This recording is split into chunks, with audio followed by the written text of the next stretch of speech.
Welcome friends, मैं हूं निसार और आज मैं आपके लिए एक और इन्फॉर्मेटिव वीडियो लेके आ गया हूं जिसमें मैं आपसे शेयर करूंगा Redmi 9A 10A। आप इसका IME नंबर कैसे रिपेयर कर सकते हैं अगर NV डाटा का एरर आ गया है, अगर the system has been destroyed का एरर आ गया है, अगर बेसबैंड अननोन का एरर आ गया है, तो आप इसको कैसे फिक्स कर सकते हैं, कैसे नो सर्विस को फिक्स कर सकते हैं। कोई हार्डवेयर नहीं आपने करना, बगैर हार्डवेयर के मैं आपको सारी चीज़ें कवर करूँगा। ये तो सेट ही बिल्कुल हमारा इजी है, बिल्कुल लो सिक्योरिटी वाला सेट होता है। तो फिर भी काफ़ी ज़्यादा एरर आ रहे थे तो मेरे इस पर भी वीडियो बनानी पड़ी। तो ये चेक करें, मैंने अभी आपने स्क्रीन पे देखा मोबाइल की पे कि इसके IME नंबर जो कि है वो नल हो चुके हैं, बिल्कुल ज़ीरो IME नंबर है। ये चेक करें, तो ये Redmi 9A सेट है। तो अगर ये सेट काफ़ी ज़्यादा वेरिएंट में होता है।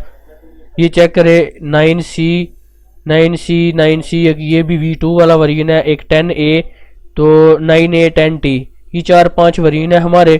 तो ये काफ़ी ज़्यादा एरर देते हैं हमें करते हुए। तो इसकी वजह यही है कि आप गौर से नहीं देखते, आप उस सेट का वेरिएंट नहीं देखते। तो वेरिएंट को सिलेक्ट किए बगैर, वेरिएंट को देखे बगैर आप इसका काम कर देते हैं तो सेट आपका डेड हो जाता है।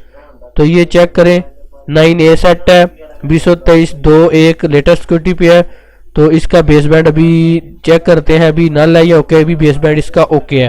तो अगर आपका बेसबैंड ओके ना हो तो आपने इधर से वाइप NV राम करके उसके IME नंबर पेयर करने हैं तो बेसबैंड ओके हो जाएगा। अगर नहीं हुआ तो फिर आपने उसका फिक्स नल बेसबैंड करना है DFT Pro से। फिर भी अगर नहीं हुआ तो फिर आपको फ्लैशिंग लाजमी करनी पड़ेगी या उसका डंप यूज़ करना पड़ेगा। तो ये तो इतनी बात थी कि IME नंबर नल हो जाए या बेसबैंड उसको कैसे फिक्स करना है, ठीक है। अभी चेक करिए, मेरे IME नंबर 00 है। तो इधर से मॉडल मैंने 10A सेलेक्ट किया है। अगर आप 9A 9T सेलेक्ट करेंगे तो इसमें मसला हो जाता है। हमारा सेट जब कनेक्ट होता है तो इधर DA फेल्ड या कुछ और एरर आ जाता है, तो सेट हमारा एनवायरनमेंट वाला एरर आ जाता है इधर छोटा सा, तो सेट हमारा फिर ऑन नहीं होता। USB नॉट रिकॉग्नाइज्ड ही बार बार आता है। तो फिर हमें बैटरी निकाल कर दोबारा से कनेक्ट करना पड़ता है और आप कहते हैं जी हमारा 9A 9T सेट नहीं हुआ। तो उसकी वजह ये होती है, ये देखें उसमें कितने वेरिएंट है। तो एंजेलिका जो वेरिएंट है, जो कि डेलीकेशन जो वेरिएंट है, ये कौन सा वेरिएंट है ये आपने लाजमी देखना होता है। उधर से अपने मॉडल सेलेक्ट करना होता है, लेकिन फिर भी आपसे गलती हो जाए कनेक्टिविटी में, मॉडल से इस तरह से सेलेक्ट ना करें तो फिर आपने सेट को एक दफ़ा उसकी बैटरी निकालनी है, दोबारा से सेट को कनेक्ट करना है तो आपका सेट कनेक्ट हो जाएगा। अगर 9A 9T सेट है तो आप 10A को सिलेक्ट करें, अगर 9C है तो आप इनमें से कोई भी सिलेक्ट कर सकते हैं। तो सबसे पहले तो ये वजह थी जो मैंने आपको बता दी। उसके बाद आपने इसके IME नंबर सिंपल रिपेयर करने हैं। तो मैंने IME नंबर अपने पास से टाइप कर दिए हुए हैं। अभी हम इसके IME नंबर रिपेयर करते हैं। तो इजीली इसके IME नंबर पेयर करेंगे तो हमारा सेट जो है वो IME नंबर शो करवा देगा और नॉट रिकॉग्नाइज्ड का भी एरर नहीं आएगा, DA फील्ड का भी एरर नहीं आएगा। तो सेट देखें इजीली कनेक्ट हो गया। आपने बैकअप लाजमी लेना है और इसका बूट लोडर मैंने ऑलरेडी अनलॉक किया हुआ है। तो सबसे पहले आपने इसका बूट लोडर अनलॉक करना है। बूट लोडर अनलॉक करने के बाद ही आपने IME नंबर पेयर करने हैं। अगर आप वैसे IME नंबर पेयर करेंगे तो फिर भी बूट लोडर साथ अनलॉक हो जाता है, लेकिन कुछ सेट का बूट लोडर मैनुअली अनलॉक करना पड़ता है। तो अगर आप बूट लोडर अनलॉक नहीं करेंगे तो वैसे IME नंबर करेंगे तो the system has been destroyed आ जाता है। तो फिर आप बूट लोडर अनलॉक करेंगे तो the system has been destroyed से हमारा सेट ऑन हो जाता है। अगर आपके पास 9A 10A सेट है, आप उसको फ्लैश करते हैं तो फिर भी the system has been destroyed आ जाता है। तो फिर भी आप इसका बूट लोडर अनलॉक करेंगे तो आपका सेट ऑन हो जाएगा। लेकिन जो हमारे न्यू लेटेस्ट सेट है, जो बूट लोडर सपोर्टेड नहीं है, उनको फ्लैश करके उसकी IME नंबर ही रिपेयर करेंगे तो वो सेट ऑन होगा। तो जिस सेट का बूट लोडर सपोर्टेड नहीं है उसमें आप कोई भी तब्दीली ना करें, क्योंकि अगर आप इस सेट की IME में कोई भी तब्दीली करेंगे तो आपका सेट जो है वो दोबारा से ऑन नहीं होगा, दी सिस्टम है बीन डिस्ट्रॉयड पे आ जाएगा, आपको उसको फ्लैश ही करना पड़ जाएगा। लेकिन जो हमारे सेट का बूट लोडर अनलॉक हो सकता है, अगर उसका बूट लोडर अनलॉक हो गया तो आपका सेट दी सिस्टम है बीन डिस्ट्रॉयड से ऑन हो जाएगा।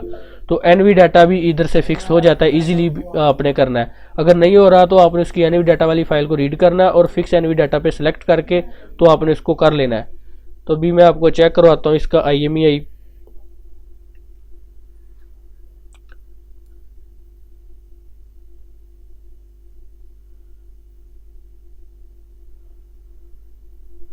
ये चेक करें, इसका IME शो हो गया और हार्डवेयर जो इसका सीरियल नंबर है वो भी शो हो गया। मैंने कोई हार्डवेयर नहीं किया इसमें। देखें मेरा सेट भी बिल्कुल साफ हालत में है, बिल्कुल बंद है। तो मैंने इसका हार्डवेयर नहीं किया। आपका 10A 9A सेट है तो आपको मैंने बता दिया हुआ है this system has been destroyed क्यों आता है, उसका बूट लोडर आपने अनलॉक करना है तो ऑन हो जाएगा। लेकिन जो दूसरे सेट हैं हमारे जो न्यू सेट है उनका बूट लोडर नहीं अनलॉक होता, तो फिर आपको फ्लैश ही करना पड़ जाता है और बैकअप आपने लाजमी लेना होता है। अगर बैकअप लगाएंगे तो फिर ही एनवी डाटा से भी हटेगा। फिर आपको हार्डवेयर लाजमी करना पड़ता है न्यू सेट में, तो उसको आपने पैच BL लॉक पे करना है। तो जिसका बूट लोडर अनलॉक हो जाता है उसको आप पैच सेट से भी कर सकते हैं और बगैर हार्डवेयर के भी कर सकते हैं।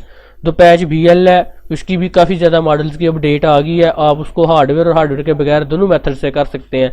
लेकिन फिर भी हमारे कुछ लेटेस्ट सेट ऐसे हैं जिनका बूट लोडर तो अनलॉक होता ही नहीं, तो वो नहीं हो रहे, तो उसके बाद उनका हार्डवेयर भी नहीं है अभी, तो इसलिए उसकी सिक्योरिटी का आपको वेट करना पड़ेगा। अगर ये सेट 10A 9A या कोई भी न्यू मॉडल है तो उसका आप फिक्स कर सकते हैं मेरी वीडियो देख के। आपने ओरिजिनल IME नंबर ही रिस्टोर करने हैं मेरी वीडियो को देख के। तो थैंक्स फॉर वाचिंग, फिर मिलेंगे नेक्स्ट वीडियो में नेक्स्ट टॉपिक के साथ।